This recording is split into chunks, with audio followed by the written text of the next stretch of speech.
delicious, obviously. All right, and more things taking place on the continent. Italy espresso lovers lift Uganda coffee exports to 30-year high. Man, when I think of coffee, are you a coffee drinker? I'm not a coffee drinker. Oh man, Are you? I am. I've learned it in what was it, in my late teens when I started doing restaurant job. At some point, you get to learn to drink coffee because obviously. Which one did you start with? Okay, they made me start strong, just a normal cafe, so not an espresso yet. And then I was like, you know what? I like the mild version, so I am like stuck to latte, which people don't understand. They're like, listen, why are you drinking latte? That's not real coffee. It's just milk. So,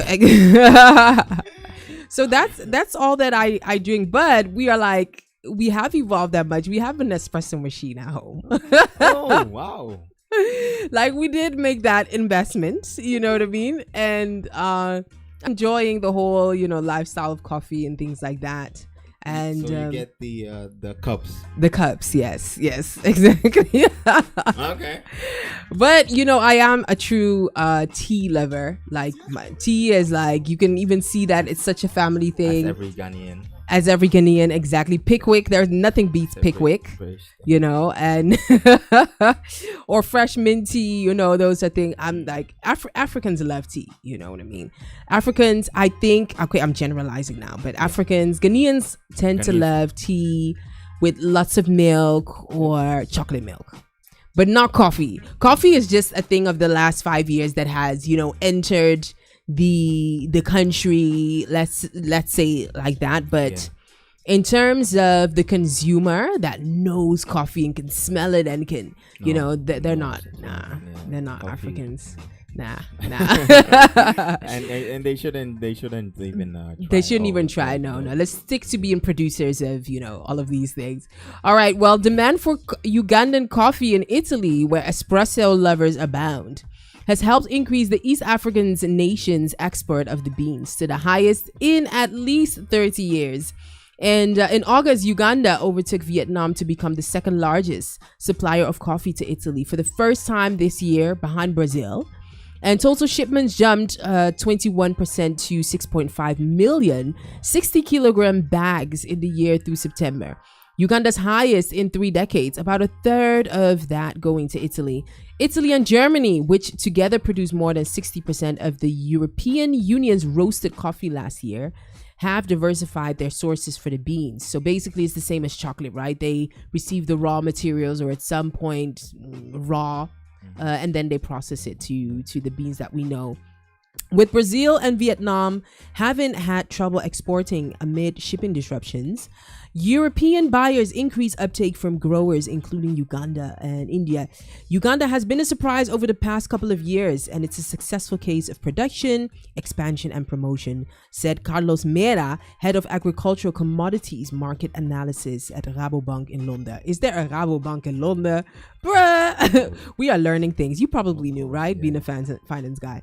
Given the supply chain problems in South America and Southeast Asia, roasters have been buying a little more from elsewhere and have been more flexible in blending, according to Mera. What does this mean for the Ugandan economy? Well, better trade in terms of being able to export their beans.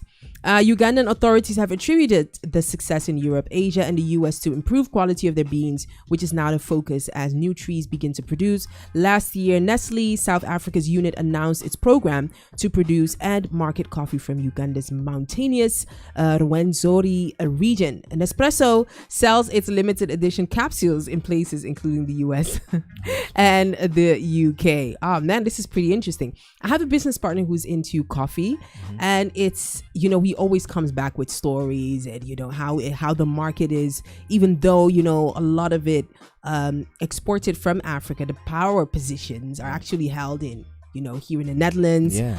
People who have over hundreds of years, no coffee, no taste, no flavors, and pretty much also trade among themselves and having a preference for their fellow white people, let's just say. So I know that market is its own thing. And if black people will be the one, or the Africans, so to say, be the one that will be coffee kenners, I don't know about that. I don't know about that, but let's interesting to watch, and let's discuss it more when we have some people in agribusiness Yeah, here on the show, like Jake Tim. like Jake Tim. Exactly. Another thing that's been going on in Africa. I have a friend, and she works at Netflix. So I always talk to her about the topics that we talk about.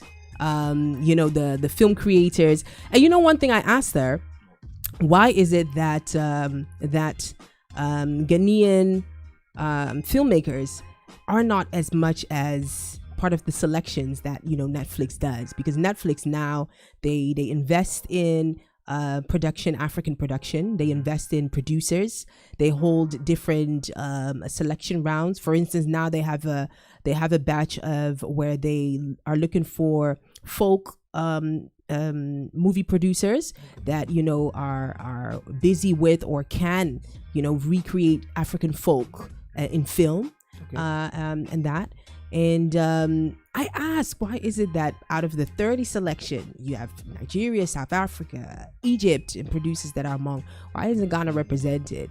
And her answer I'm going to share in a bit, because I just got a message that Sabine Fonderson is in the background, and she is ready to have this interview with us. We are going to get her on, but first let's listen to some music so that we get to talk with Dr. Sabine Fonderson. And after that, let's go back to what my friend answered relating to Netflix and actually acquiring Ghanaian producers. Let's listen to some Sina Soul with her record called Fallen, and we'll be right back. Just spin it up one time, let it be one time. Push drop the place one time, push drop the place, one up the place.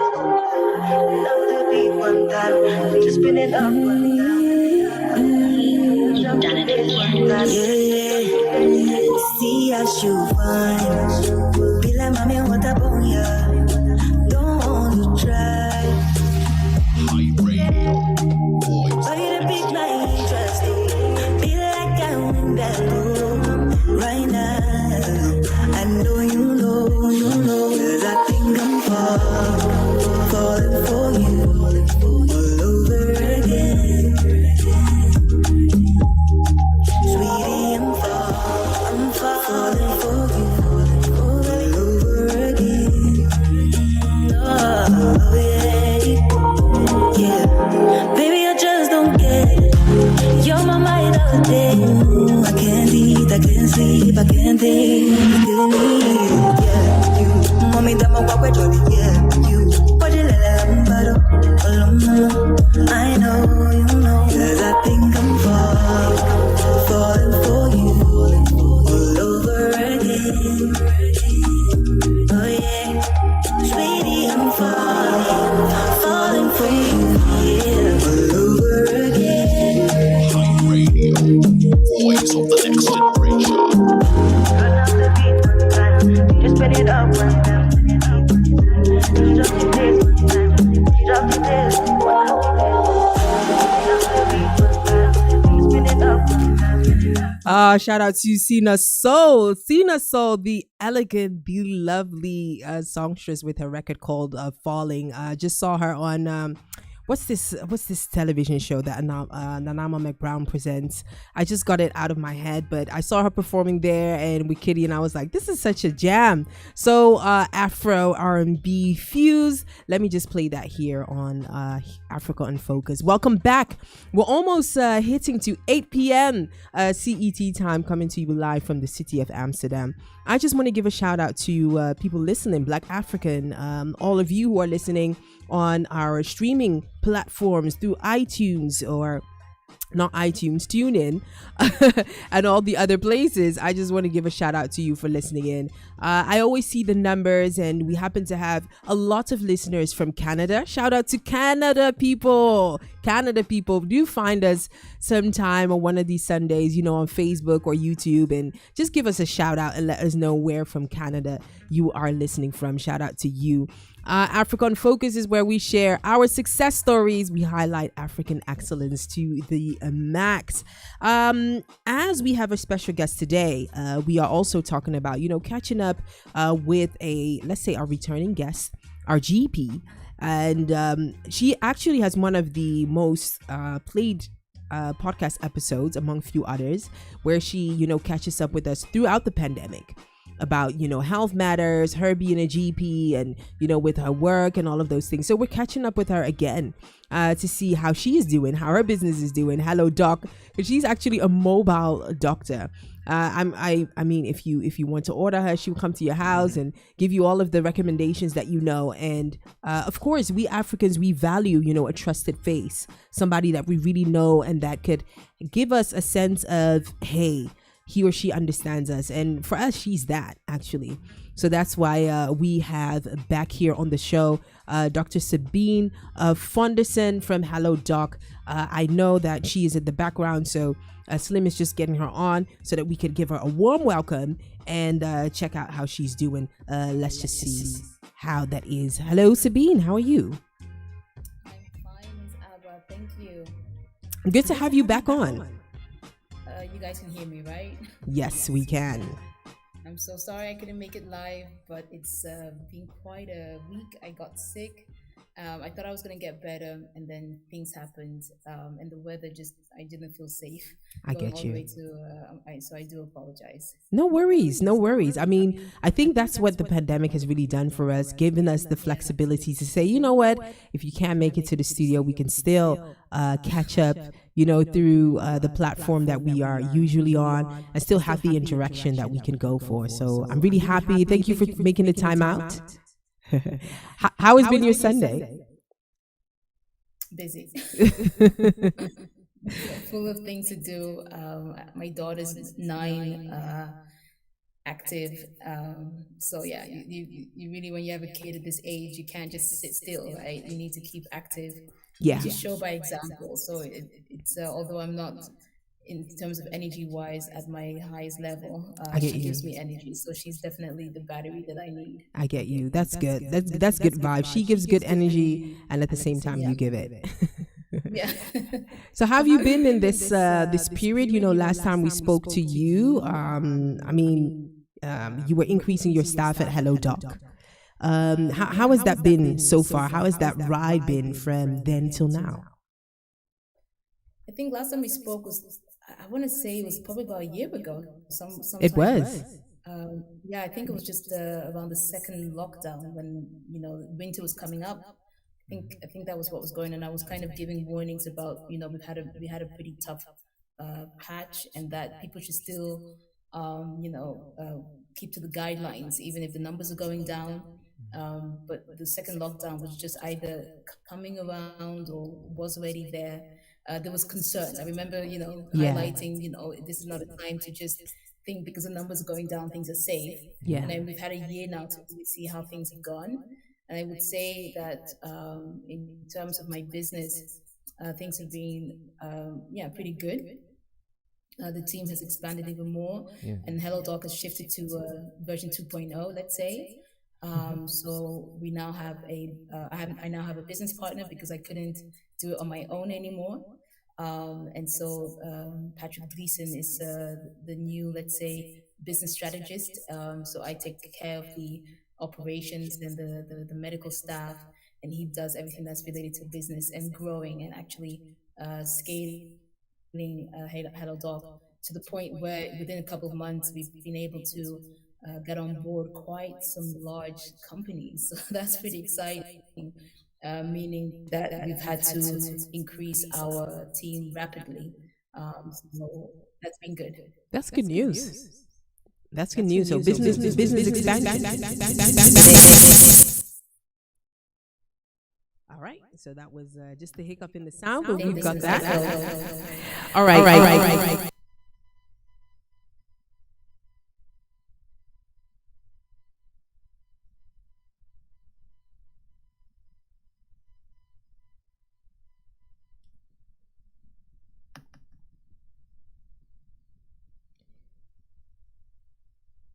Throughout all of these activities that you have been doing, scaling up, acquiring a partner as well, have you been able to be a GP, actually? That's a good question. So I just wanted to highlight the fact that I'm still in training. Done to So this year has been a year kind of off. I've taken time off because I had quite a lot of. I have experience as a doctor for about 15 years, Yeah. and I retrained to do my GP training, and because of my experience, I got like a whole nearly a year of time off because of the experience. So they count the experience towards my training. So the 9 months that I had off, I focused mainly on my research that I was doing, and I'm Yeah. doing research on air pollution and the area a child lives in and how that affects their health. So that's what I've been focusing on for the last 9 months. And now, this, let's say, 2 months and one more month of November, I'm working at the psychiatric unit. So I'm doing a lot more mental health cases, and I'm learning so much because we're seeing a huge rise in mental health. And I hope that today I could just highlight this because it's a topic that's very close to my heart. But I think it's really important that within the African community, we really learn to appreciate what mental health issues are, how to flag them up, what to do, who to approach. If we think that hey, we might be suffering from something, who do we approach? It's extremely important. And I think mental health for a lot of Africans is like a taboo. It's Yeah. it's a topic that hey, if you have a mental health issue, you're crazy. But that's not what it is. I'm hoping that we'll have a little bit to highlight that due to COVID, we're seeing like a fourfold increase in mental health, and that's all of us, the community from children to elderly. It's everyone who are who have what with us in homes, to those who are living in poverty or in areas where they really are very vulnerable. So we need to focus a lot on mental health. Yeah, let's get right into it. Because I noticed that you do have a psychologist on your team now. But if I'm not mistaken, you didn't have that before your expansion. So is research also does it play a part in the urgency for acquiring a psychologist within your Hello Doc team? That's a fantastic question. So when we did speak last year, we didn't have a psychologist, but something that I always wanted to have. And around that time, I think I had like sent out some emails or some messages to people that I knew in the mental health field, and there was no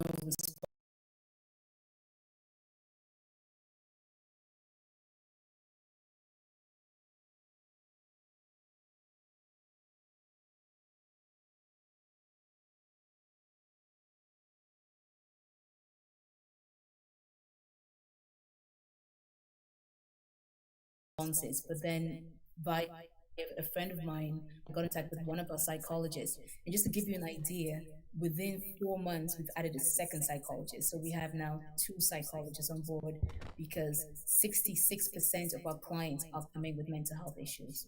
Wow, 66 of your clients. That's a lot. So, how do you get down to even discovering that or seeing that? Or how does that even work? Yeah. Again, wonderful question. So I just want to give you a little idea of the patient journey. Yes, if you guys come on board a Hello Talk, and I don't want to do this as hey, come to us because we talk about mental health issues. You ask a very good question. Yeah. One of the things that we always do during our contact with clients is that we always say, what does your typical day look like? Okay. And the reason why I've incorporated that in our process and the way that I train the doctors to do that is because when somebody comes to you and says, I have a cold, a lot of times now we're getting people with runny nose, throat pain, and things like that. We can diagnose a throat pain because the signs are very clear. Somebody's voice has changed.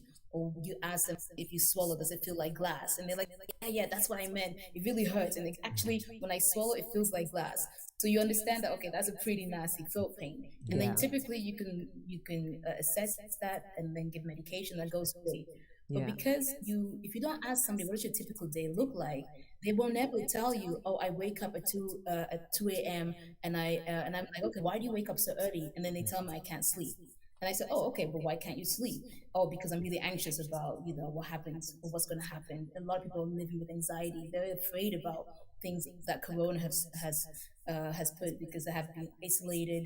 Another client of mine was saying to me that, he doesn't sleep very well. And because of Corona, he doesn't have structure in his day-to-day life. He used to wake up in the morning, go to school, he had a job.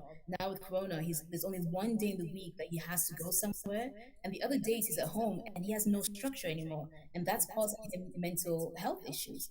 So when we ask, what does your typical day look like? We literally ask, from the moment you wake up to the moment you go to bed, I want you to take me step by step what your day looks like. And you can flag things up. So if somebody says, I wake up at 11, the first thing I say, why do you wake up so late? Then they say, oh, because I went to bed, at 2 in the morning. And that's how the conversation starts. So you need to be proactive now in order to highlight things that for somebody seems normal, but you need to ask you that question, but why is that? And then you find out more. Got you. And how do you get to the mental health bit? Because um, for instance, I used to work at nights only, so my whole cycle or biological clock is upside down. So I sleep in the mornings, Yeah. afternoon, wake up, go to the gym, and do my eat and all of that, Yeah. and then at night I go to work. And when people are waking up, I'm going to sleep. That doesn't necessarily have to, let's say, raise a flag, right? But there are some other things that I may say, and then that would raise a flag. But where can you discern, okay, that's a mental health thing, or that has to do with anxiety or something like that? Can you shed some more a bit more light on Yeah. that? Again, great question. So let's take you, for example, and then you just describe to me something that looks typically okay because of your shift work. So you're a shift worker. And by the way, research has shown that shift workers are actually at a high rate of also developing not necessarily a severe form of mental health, but they have, because of Uh-oh. the disruption in their Okay. day and night pattern, they're also shift workers are also more prone to diabetes. Shift workers are also more prone to cardiovascular disease.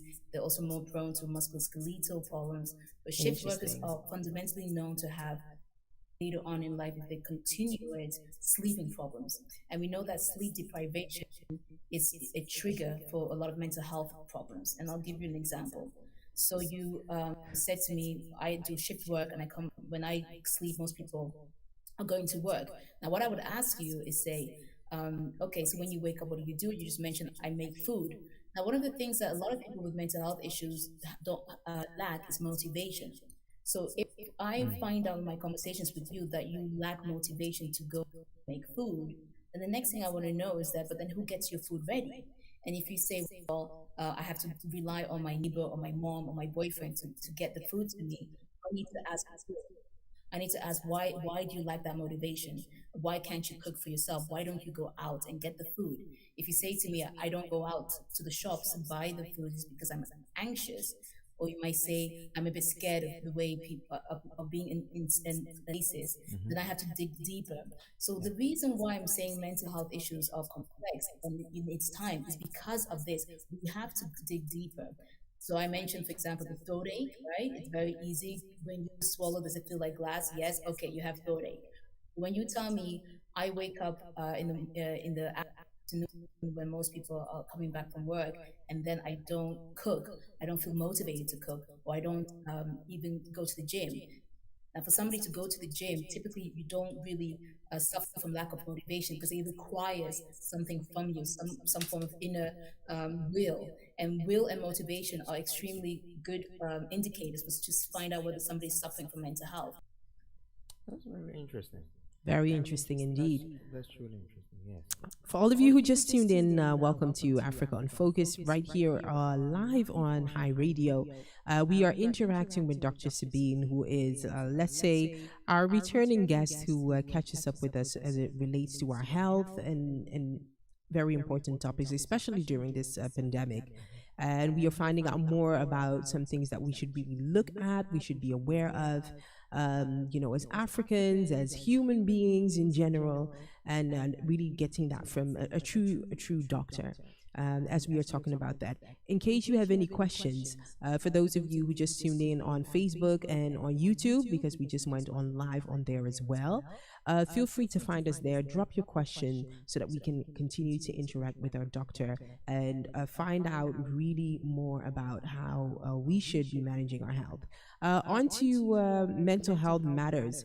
What exactly, Dr. Sabine, what exactly urged you to get on psychologists on board to handle this issue? At which point were you like, okay, I need to find these people because now it's just becoming too much? Was it the pandemic, or what led to this stage where you are in?